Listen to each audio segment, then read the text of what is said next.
Assalamualaikum warahmatullahi wabarakatuh. Puji syukur, Waalaikumsalam warahmatullahi wabarakatuh. Warahmatullahi puji syukur wabarakatuh. kita masih diberi kesempatan untuk dapat mengikuti perkuliahan pada hari ini. Semoga semuanya dalam keadaan sehat walafiat. Amin. Sebelumnya, perkenalkan saya Salva Kalimatin Salva selaku moderator akan memandu presentasi kelompok 3 kali ini. Tentunya saya tidak sendiri, nanti akan ditemani oleh teman-teman saya, ada Sihma Jayanti Wuri, ada Asyifa Inayatul, ada Fatmasari Nabilah, ada Elvida Apriani, dan Siti Masito. Di sini kami mendapat materi mengenai Brodedisa atau singkatan dari Program Pemberdayaan Difabel Daksa. Fokus materi kita yaitu mengenai Brodedisa menuju percontohan Balai Kerja Difabel untuk meningkatkan kemandirian dan life skill difabel. Sebelum masuk materi, saya akan sedikit menyinggung terlebih dahulu mengenai kondisi di Kabupaten Bantul. Jadi, di Kabupaten Bantul itu jumlah difabel daksa termasuk dalam kategori tinggi jika dibandingkan dengan daerah lain. Apalagi semenjak pasca gempa tahun 2006 kemarin, dari banyaknya jumlah difabel daksa menunjukkan bahwa pemerintah memiliki kewajiban untuk memberikan dukungan demi kemajuan dan kelayakan hidup mereka. Apalagi tidak semua difabel daksa di Bantul itu memiliki pekerjaan tetap. Selain itu juga ada hambatan lain seperti akses pendidikan, layanan kesehatan, moda transportasi, juga akses mendapat pekerjaan yang layak. Berdasarkan data Dinas Sosial DIY tahun 2011 menunjukkan fakta bahwa difabel daksa pasca gempa Jogja tahun 2006 itu hanya ada sekitar 49% yang mampu bangkit menjadi pribadi yang mandiri. Artinya ada 51% sisanya mereka bisa dikatakan mereka belum mandiri. Beberapa lembaga yang berperan untuk membangkitkan semangat para difabel daksa itu antara lain ada PBB atau yang disingkat sebagai Persatuan Bangkit Bersama. Jadi PBB itu memberikan berbagai pelatihan dan sebagainya, namun hingga tahun 2015 tentunya pelatihan itu belum cukup karena mereka masih membutuhkan beberapa keterampilan lain. Jadi karena kondisi itu, para pemerhati difabel dan pemerintah bersama-sama memikirkan pemberdayaan lanjutan yang kiranya cocok bagi kebutuhan difabel daksa. Nah, untuk materi kita kali ini akan dibagi dalam beberapa pembahasan, teman-teman. Di antaranya ada pengertian lengkap dari Prodedisa itu apa, tujuan Prodedisa itu apa, makna lebih dalam mengenai apa itu difabel, makna pemberdayaan serta kelompok lemah dan ketidakberdayaan, strategi dan pemberdayaan difabel, proses pemberdayaan dalam Prodedisa, dan yang terakhir ada pelaksanaan asesmen serta pelaksanaan pemberdayaan. Nah, untuk materi yang pertama akan disampaikan oleh teman kita, yaitu Mbak Fatmasari Nabilah. Kepada Mbak Fatmasari, saya persilahkan.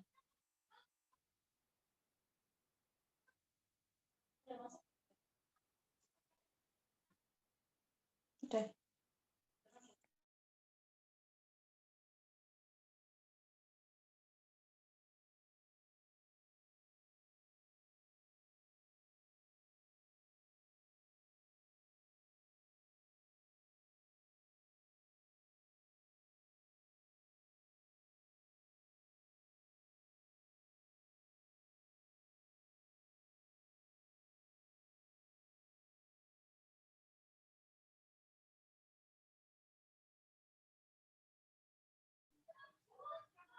Ya, baik. Tadi sudah dijelaskan oleh Salva tentang Prodedisa ya. Kita akan mengenal Prodedisa itu apa sih, teman-teman? Nah, yang pertama itu Prodedisa adalah program pemberdayaan difabel daksa menuju percontohan Balai Kerja Difabel atau BKD untuk meningkatkan kemandirian dan life skills, merupakan sebuah program yang diharapkan dapat meningkatkan kapasitas dan keterampilan difabel daksa. Nah, sebenarnya sebelum adanya Prodedisa itu sudah terdapat suatu lembaga yang menaungi para difabel dalam program pemberdayaan, yaitu namanya itu Paguyuban Bangkit Bersama atau biasa disingkat PBB. Nah, FEDB sudah memiliki berbagai macam kegiatan kebudayaan. Contohnya tuh banyak sih, ada buat furniture, terus dan meja kursi untuk kafe, sepatu roda, dan reparasi sepatu roda, kerajinan anyaman, dan banyak lagi. Nah, akan tetapi FEDB ini belum memiliki manajemen SDM yang baik, masih kurang rapi seperti itu, kurang tertata. Walaupun sebenarnya hasil produk dari program pemberdayaan sudah bisa disebut layak untuk jual gitu, layak jual. Namun kekurangannya di sini dalam proses pemasaran masih kurang seperti itu, sehingga kurang dapat menarik pasar itu. Oleh karena itu, Pradisa di sini tuh hadir untuk menambahkan program pemasaran yang lebih baik untuk memperbaiki FPDB tersebut. Nah, dengan adanya pemberdayaan ini, difabel daksa diharapkan dapat mandiri dalam bekerja sesuai dengan bakat dan minat masing-masing.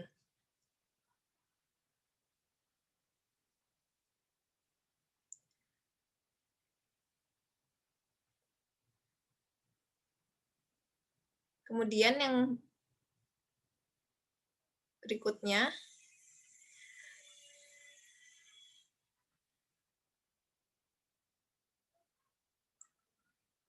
adalah tujuan Prodadisa. Tujuan Prodadisa itu adalah program pemberdayaan. Program pemberdayaan ini itu bertujuan untuk apa sih? Kenapa harus ada Prodadisa? Nah, tujuannya adalah yang pertama, meningkatkan kemampuan difabel daksa anggota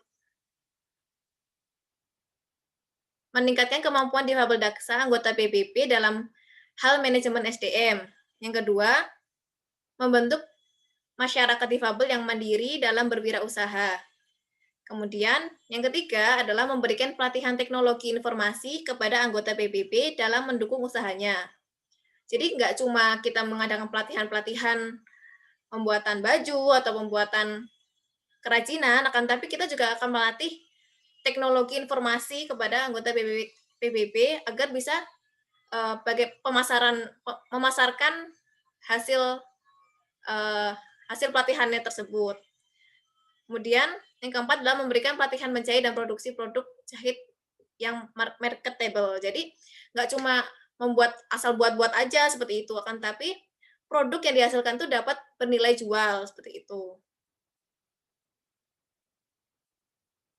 Kemudian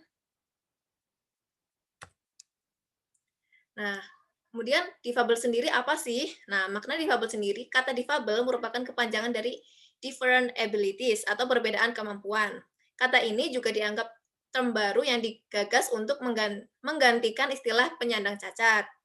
Difabel yang dimaksud dalam kegiatan Prodadisa adalah para difabel yang menjadi dampingan lembaga PBB DIY, yakni difabel daksa.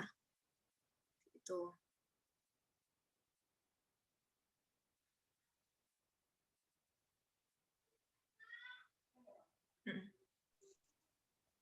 Ya, itu tadi materi yang telah disampaikan oleh Mbak Fatmasari mengenai pengertian lengkap dari Prodadisa, tujuan Prodadisa, dan makna lebih dalam mengenai apa itu difabel.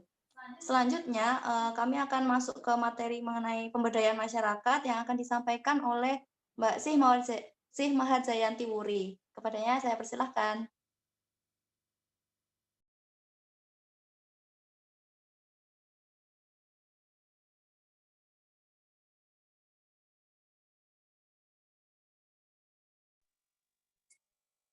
Ya, untuk selanjutnya saya akan menjelaskan tentang pemberdayaan masyarakat. Makna pemberdayaan, secara konseptual pemberdayaan adalah pemberkuasaan atau empowerment berasal dari kata power, kekuasaan atau keberdayaan. Pemberdayaan difabel daksa dalam program Prodadisa yakni untuk menciptakan suasana, kondisi, atau iklim yang memungkinkan potensi difabel daksa untuk berkembang dan dapat berperan aktif dalam pembangunan secara berkelanjutan sekaligus membentuk individu dan masyarakat difabel daksa menjadi mandiri. Jadi pemberdayaan masyarakat Prodadiksa ini membantu individu difabel untuk menuju kemandirian. Kekuasaan bukan hanya menyangkut, tetapi kekuasaan itu juga bukan menyangkut kekuasaan politik dalam arti sempit, melainkan kekuasaan atau penguasaan seseorang atas yang pertama itu pilihan-pilihan personal dan kesempatan-kesempatan hidup. Yang kedua, menentukan kebutuhan sesuai aspirasinya. Kebutuhan sesuai aspirasi itu sesuai harapan yang diinginkan. Harapannya itu ingin seperti apa. Terus yang ketiga itu kemampuan menyumbangkan ide atau gagasan secara bebas. Menyumbangkan ide atau gagasan yang baik secara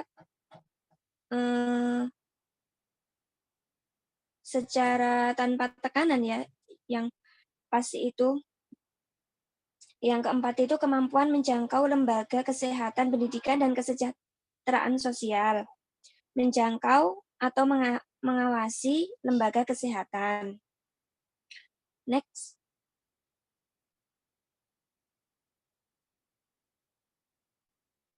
Next, Mbak. Selanjutnya.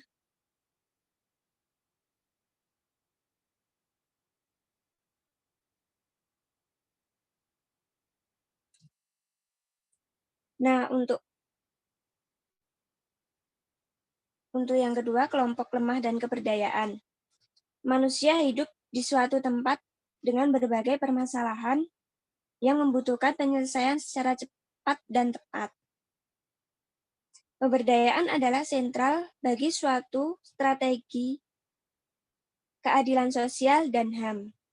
Pemberdayaan sendiri bertujuan meningkatkan keberdayaan mereka yang dirugikan, kekuasaan, dan kelompok lemah, yang masing-masing perlu dipertimbangkan dalam setiap pembahasan mengenai pemberdayaan sebagai bagian dari suatu perspektif keadilan sosial dan HAM. Nah, di sini terdapat beberapa kelompok lemah dan ketidakberdayaan. Yang pertama itu kelompok lemah secara struktural, baik lemah secara gender, kelas, maupun etnis. Yang kedua itu kelompok lemah khusus seperti lanjut usia, anak-anak, dan remaja. Dan kelompok difabel, penyandang cacat, gay, dan lesbian, masyarakat terasing. Untuk yang ketiga itu kelompok lemah secara personal, mereka yang mengalami masalah pribadi dan keluarga. Kelompok-kelompok tertentu yang mengalami diskriminasi dalam suatu masyarakat, seperti masyarakat kelas sosial ekonomi rendah, kelompok minoritas, etnis, wanita, populasi lansia, dan difabel, adalah orang-orang yang mengalami ketidakberdayaan.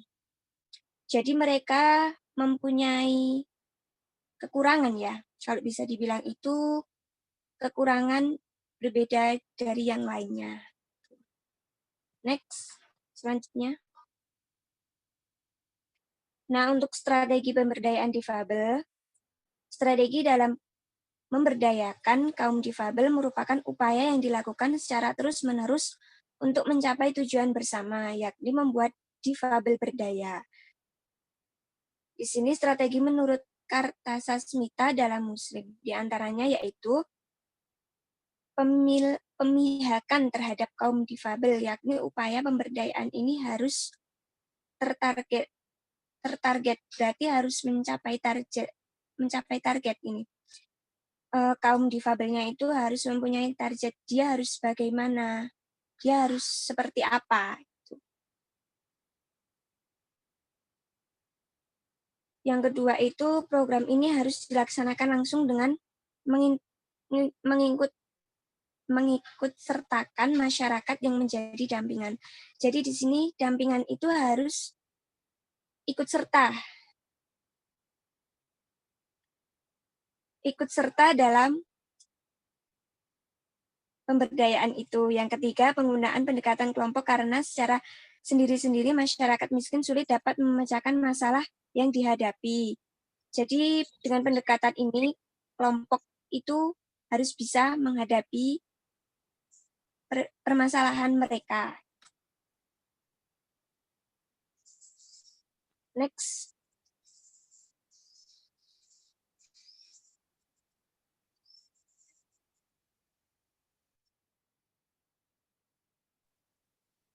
Ya, baik, itu tadi pembahasan yang telah disampaikan oleh Mbak Uri mengenai pemberdayaan serta kelompok lemah dan ketidakberdayaan, juga strategi dan pemberdayaan difabel.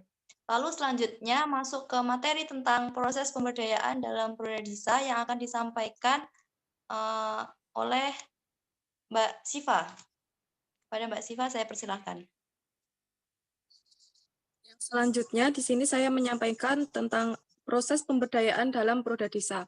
Di sini ada dua proses. Yang pertama yaitu proses penyiapan atau engagement, yang kedua yaitu penyiapan lapangan. Dalam proses persiapan ada proses yang bernama penyiapan tugas. Dalam proses penyiapan tugas ini pendorong program Prodadisa ini tugas utamanya yaitu membuat jadwal.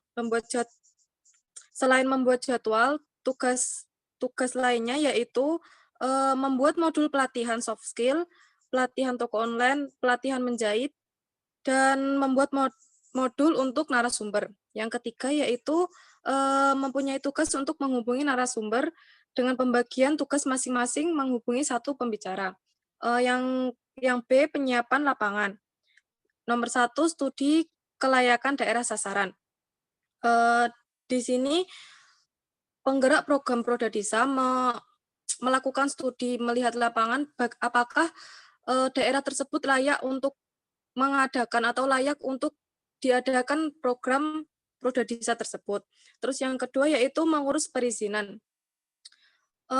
Pengurusan perizinan untuk melakukan pengabdian ini dilakukan kepada meminta perizinan kepada pengurus-pengurus desa dan organisasi-organisasi yang ada di daerah tersebut. Yang ketiga yaitu menjalin kontak dengan tokoh informal. Cara yang dilakukan untuk menjalin kontak dengan tokoh informal ini antara lain melalui telepon, SMS, WA, dan hadir dalam setiap pertemuan bulanan. Yang keempat yaitu menjalin kontak dengan masyarakat dampingan. Cara ini dilakukan juga bisa melalui telepon, SMS, WA, dan hadir dalam paguyuban Bangkit Bersama. Datang ke acara atau pengajian yang diselenggarakan oleh paguyuban Bangkit Bersama adalah cara yang paling efektif untuk menjalin keakraban dengan masyarakat dampingan. Selanjutnya.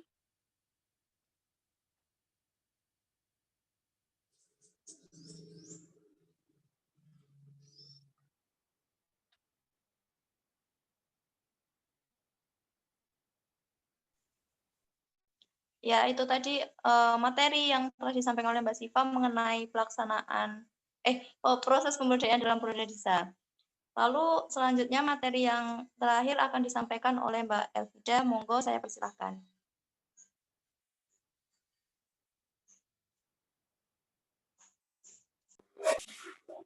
Siap ya.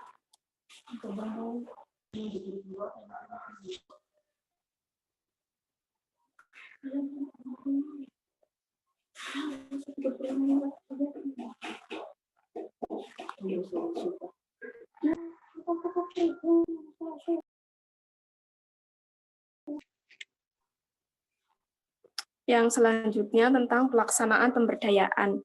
Di sini proses pemberdayaan itu meliputi penyadaran, pengkapasitasan, dan pendayaan. Tahapan penyadaran dilakukan dengan membentuk konsep diri yang positif atau menyingkirkan mental block melalui pelatihan pembentukan konsep diri atau motivasi diri dan mengenal potensi dalam diri sendiri. Di sini ada beberapa langkah dalam mengidentifikasi masalah yang dipakai dalam Prodadisa. Di antaranya ada mengatur pertemuan, kemudian mengajukan pertanyaan dan meminta beberapa peserta untuk menjawabnya dalam warga binaan tersebut. Kemudian menulis jawaban dari warga binaan yang memberikan respon terhadap pertemuan tersebut. Kemudian melakukan pembahasan dan konsultasi, mencetak dan membagikan hasil pengolahan identifikasi masalah. Selanjutnya mengolah perolehan ide warga binaan tentang keinginannya yang ingin dilakukan. Kemudian ada beberapa pelatihan dari dalam warga binaan yang sangat penting. Di antaranya warga binaan diminta untuk mencari soft skill dalam diri sendiri, kemudian ada binaan toko online, dan selanjutnya praktek menjahit untuk produksi. Dalam soft skill ini, di sini ada 32 warga binaan, namun responnya cukup banyak dari 21 orang yang memilih soft skill ini. Kegiatan soft skill ini meliputi training motivasi, toko online, menjahit anyaman bambu, serta kerajinan kulit. Kemudian ada beberapa trik yang disampaikan bahwa seorang entrepreneur itu harus memiliki beberapa trik, diantaranya harus memiliki niat yang baik dari seorang pengusaha, berpikir soal keyakinan dan kreatif. Karena di sini kewirausahaan pada hakikatnya itu merupakan ciri, watak, dan sifat seseorang yang memiliki kemauan dalam mewujudkan gagasan inovatif ke dalam dunia nyata secara kreatif. Kemudian yang kedua, kerja keras.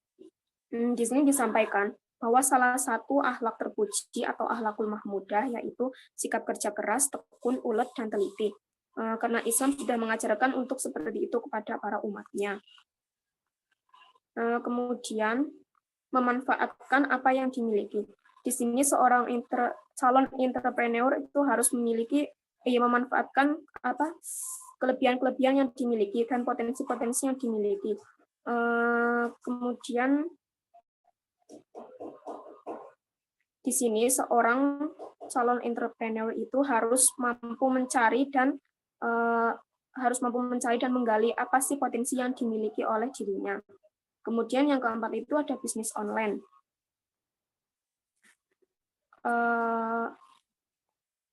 Bisnis online ini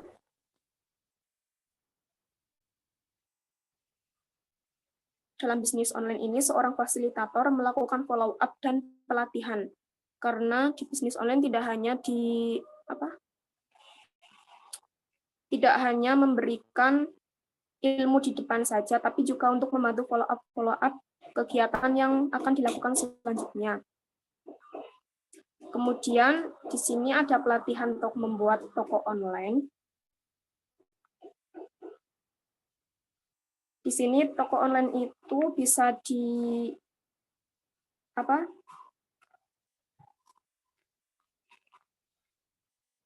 toko online bisa dipasarkan lewat media-media sosial seperti Facebook. Kemudian ada juga potensi bisnis online bagi difabel.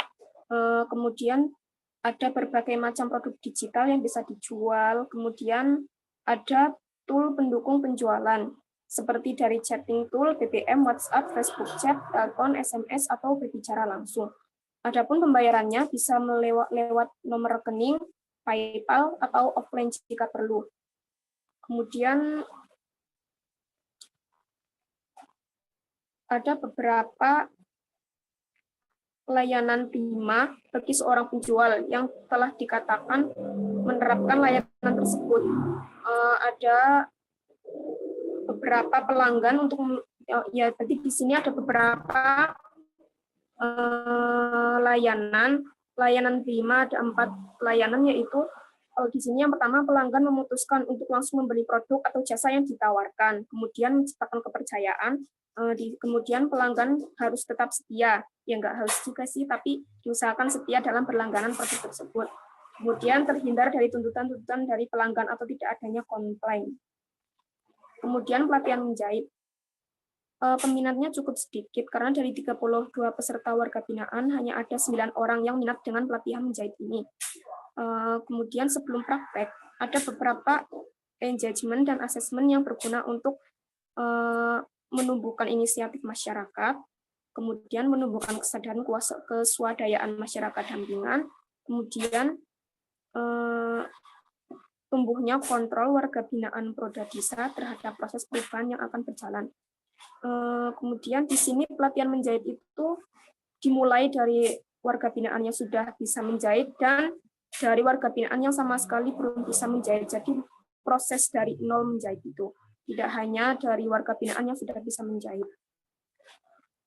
Kemudian di sini dalam proses pelaksanaan menjahitnya itu ada 15 kali pertemuan dan waktunya itu sangat fleksibel, di mana waktunya itu digantungkan tergantung pada warga binaan. Begitu. Udah, Mbak Salva. Baik, itu tadi materi yang telah disampaikan oleh Mbak Elvida. Sekaligus materi terakhir ya teman-teman. Jadi kita sudah masuk ke sesi terakhir, yaitu kesimpulan. Kesimpulan, Pak.